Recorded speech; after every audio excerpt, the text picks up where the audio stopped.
changes aren't really fluff. It's pretty significant. Kind of just like fluff AoE changes from Mythic Plus towards the top. Changes. And for PvP specifically, rest getting worse. It's going to be reduced by 75%, 70%, which I think is fair. I think it's already starting to become one of the best, maybe the best healer at the moment. Need no longer has its healing reduced by 25% in PvP combats, like emergency recovery, auto heals, or bread are going up. Energy Loop no longer has its mana reduced by 25% in PvP combat, and Verdant Embrace is just getting 15% more healing. So Preservation Broker just definitely needed some throughput increases. We ran out of mana really fast than a lot of other healers, so evening out the mana by nerfing some of the stronger ones, nerfing some of your throughput, focusing on your main ability. I think it's pretty decent. I think it's pretty decent for Preservation. Mistweaver, mana regeneration is only going to be reduced by 35% PvP down from 40, so you're going to get a little bit more mana regen on Mistweaver Monk. Feather Feet PvP talent now increases the duration of lighter than air to 12 seconds, up from 6. Again, like maybe that's decent for Smoke Dot. I don't think it's going to have any impact in Arena. Jade Serpent Statue Soothing Mist Healing increased by 60%, and its duration increased to 14 seconds in PvP combat. That's pretty decent. It's just giving you a little extra passive healing when you get grabbed. The Wildhammer dwarves might have fast steeds, but can those airy pink griffins stand the heat of the Great Fall? I think not. Preemptively anticipate which target's going to get attacked when they get polymorphed, and they can get extra healing on that target while they're polymorphed. So this is actually, I think, a really good change for Mistweaver to help them with their viability. They're also just getting 20% more Vivify healing, which I think might be a bit unnecessary. I don't know if Mistweaver really needed more consistent throughput, but these are pretty substantial, I would say, as far as Mistweaver. I think it's good that they're focusing around the healers, because whenever you have any of the healer specs that feel significantly weaker, a bit worried about this is just like propping Mistweaver straight to the top, though. If you have any healers that are kind of on the weaker side, then you're playing that weaker one, you just feel like giving up. When you're in solo shuffle and you get any of the healers that are good, and you're just like, oh, I can't win this, which is really bad, because being a healer in general just feels really bad with the structure of having Mar. The likelihood that you go 3 and 3 is 50%, because the DPS can go 0 and 6 and 6 and 0.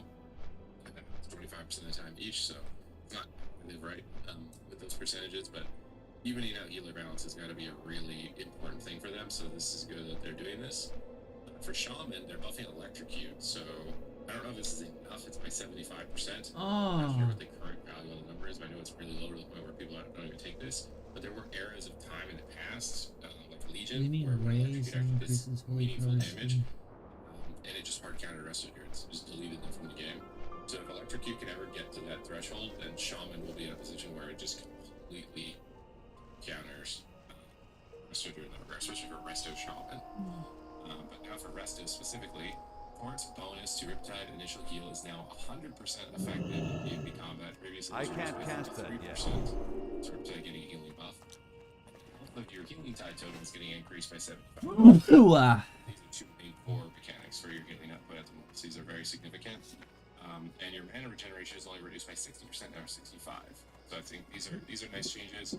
Electrocute one is one that I gotta be a bit careful, because I definitely think it's nice to have that type of mechanic. This is where you feel, especially as the shaman, that if you go too far over the edge, like it's a really tough line to walk. So you're going slowly, but remember you're building up to I can't do that yet. Dead for literally years, where just no one takes them ever. So consistent.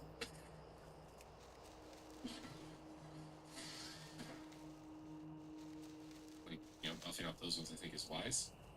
But I need to get closer. Look good. For Enhancement Shaman, the healing bonus from improved Maelstrom weapon is now 50% effective in PvP combat. It's 25%, so it's like a 25% increase to your healing. So it seems like with enhancement, they like the drawbacks of you being really melee restricted, as well as Mortal Strike. Like, they just turn you into a double healer. They've buffed your healing in every single matchup at this point. If that's where Enhanced Shamans want to be, it's kind of feel like Marmu's, he's like an Enhanced Shaman, but he heals, he's a support. So it's focusing a little bit more heavily on the support side. The dangers of doing this is that if it ends up making teams feel like double healer, Not ready Yeah, yet. and they just end up being like a tank spec. It's definitely a unique way of going about buffing Enhancement Shaman, as opposed to just homogenizing them. But I'm worried about the long-term ramifications of making a spec a secondary healer. And also the trade-off of you lose a lot of damage to have to use your Maelstrom like this in order to get healing. So it's probably not exactly what Enhancement Shamans I think who were really wanting. Retribution Paladin, in essence, is now increasing Light Bearer's healing only by 150% after 200%, so a minor reduction overall healing. Probably makes sense for sort of passive healing, especially in battleground situations. Your Blessing of Sanctuary That ability isn't ready yet. Presses and shuffle anyway, so it doesn't really matter, right, guys? Pinging Raise now increases Holy Power spender damage at 10% down from 15, so they felt like they went a little bit too far. Buffing the spender damage. This is a slight appropriate tweak down from considering how strong they were and the representation that they were starting to get. I think this is a very modest reduction to their overall strength, their utility, both healing as well as the damage. That's still charging. Balance is going to do 100% more damage. Again, there's like these cheeky spells like Electrocute and Denounce that in situations like this counters if you're putting the whole time. It's a little bit tough to like cycle in Denounce and actually successfully cast it off, but definitely kind of like more cheeky abilities that are like specializations. And honestly, I think it's fine that they didn't really touch anything else. I think Holy Paladin's kind of slept on. I think bringing down Prestige like they did, and looks like what they're going to do for Holy Priest is probably going to get them closer to Holy Paladin than really increasing Paladin by too much. Looks like Weaver and Prez and Shaman are definitely like a little bit lower in that regard. So Holy Priest is also having its mana reduction. Regeneration reduced, sorry, I'm tired to say. 55%, it's up from 50. I think that's fair. For Affliction Warlock, Rampant Afflictions is now only going to decrease the damage of Stable Afflictions by 45%. It's previously 60. Is anyone running Rampant Afflictions now that you have the set bonus that lets you AoE if you may anyways? I don't even know if anybody's really doing it. But they're buffing That spell is ready. I really think that Affliction Warlock should be the class that you like. Consider dispelling against. It's going to be really dangerous for you.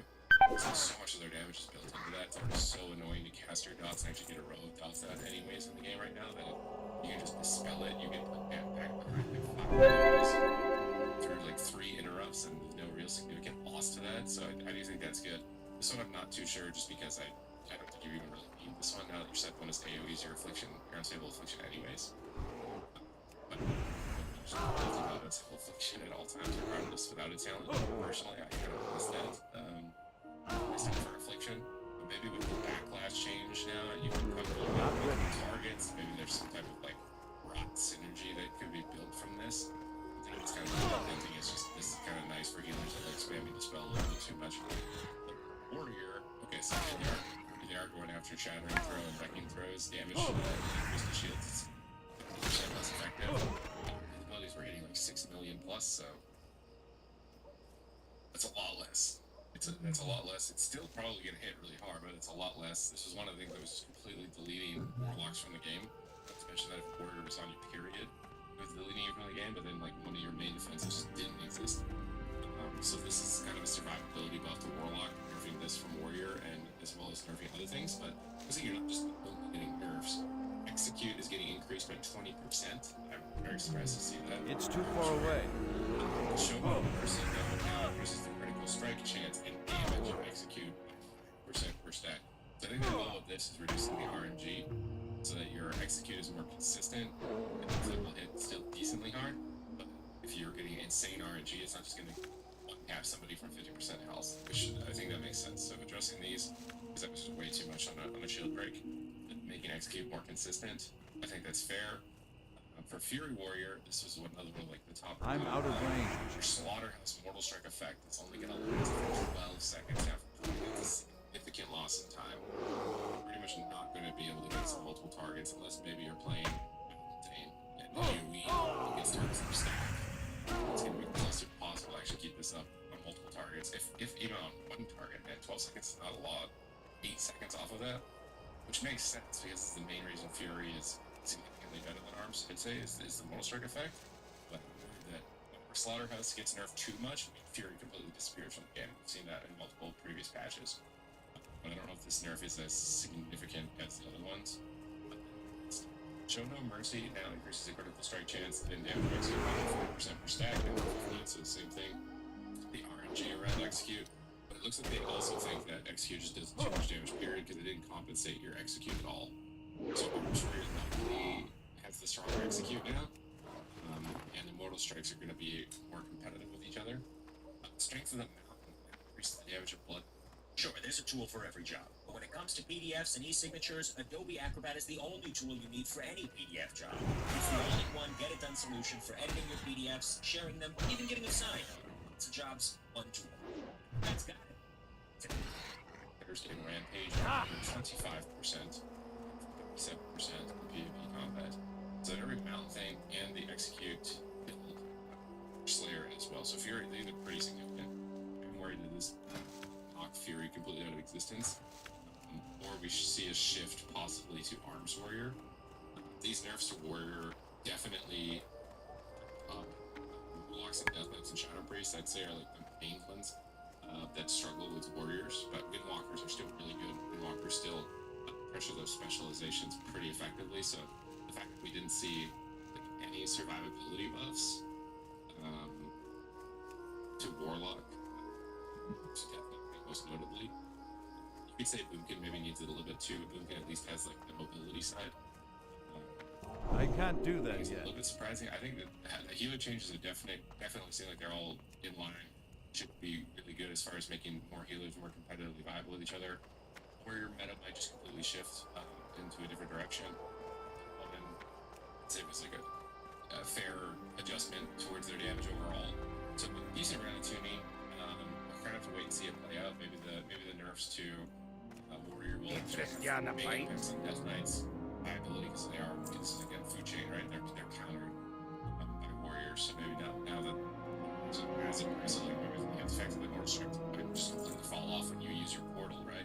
Or if you use Chains of Ice and you're penning the Warrior, they might not even be able to keep mortal strike up on you. Very good. For any amount of time. So at least it's Fury, but if you're Arms, you're probably still gonna. So we might see a shift in meta to Arms. Cross mages are pretty happy. What's that? Did you see a lot of kobolds in there? I can't wait for the order to clear them out of the mine.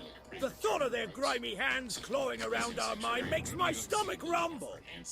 That's right. I have a task that I can't do while I'm guarding. In fact, it'll take you far from Loch Modan. Your perfect chance for adventure. I guess summary to the changes coming through this actually is enough that you're gonna select that. We might see a complete shift to Mystery though. This is gonna impact it, right? Because it's gonna last longer and it's doing 60% more healing at all times. So could see quite a big pivot, at least as far as healer balance, and I think Warriors are yeah, so we got I need to get closer. I go back to laying in bed and hopefully feel a little better pretty soon. So thank you guys for watching as always. And see you in the next one.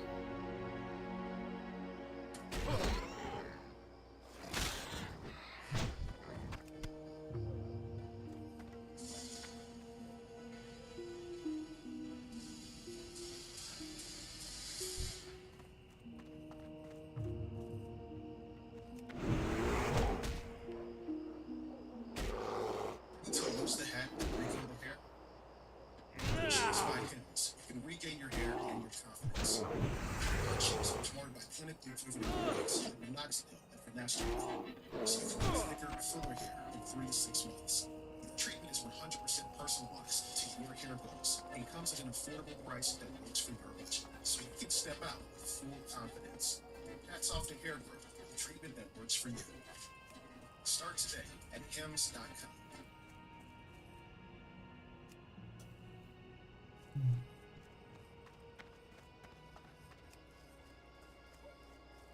What's up YouTube, Mr. Lamacy here, and today I want to break down the fastest run in Diablo 2. This is the normal sorceress, and it was beaten a month ago by 327. There's been some good competition over the past year with this run. That And ability it's just isn't gotten ready yet. Absolutely insane. So I want to go through and watch this run, because I haven't seen this run yet. And I just want to see all the beauty that is It's too far away. The sorceress run. Merciless Stake. Look, I can't cast that yet. exit? I guess it doesn't matter as much because you're not. I doubt that the tower is being done. Right. When you're doing the tower and such, you kind of care more. It is interesting. And you got a nice ring there to start, a chipped amethyst. So, some potential.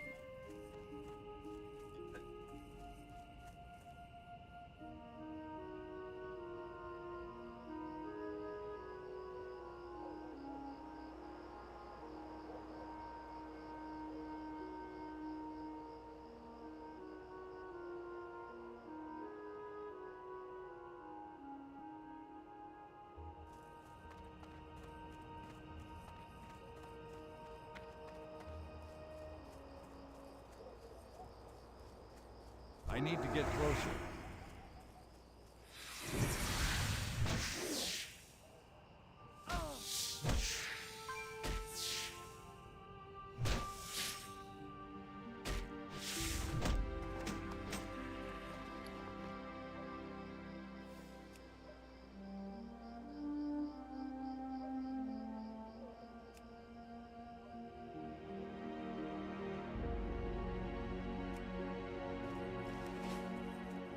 I need to get closer.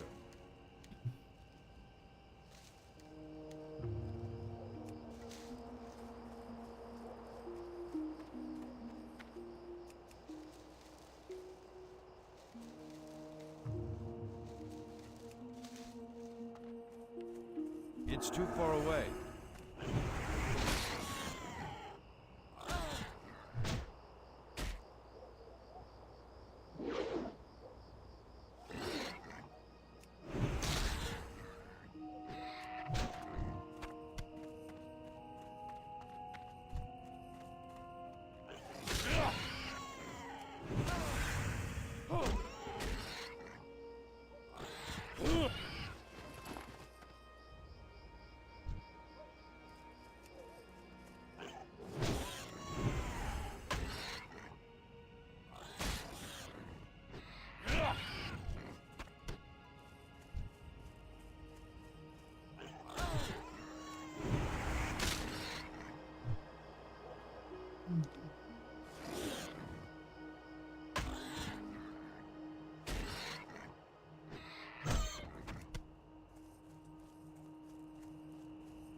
I'm out of range.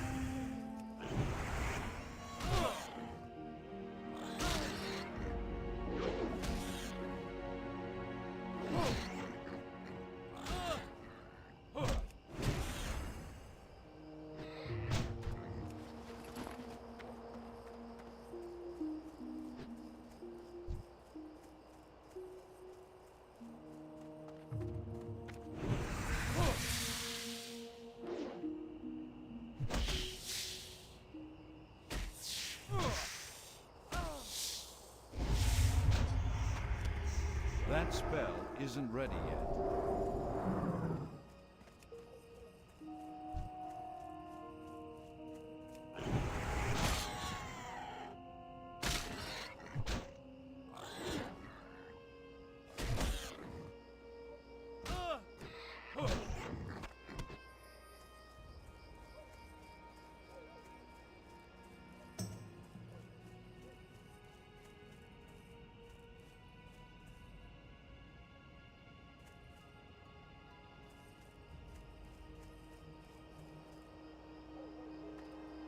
It's too far away.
How? Trust me, it seems a lot harder than it looks, but... Oh, I've never known someone to take much interest in the making of sausages, but I'll give you the recipe just in case. Here you go. Mind you eat them fresh.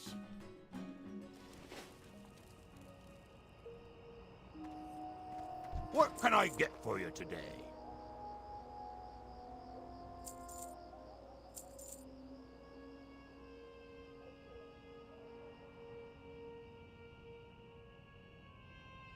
Be good.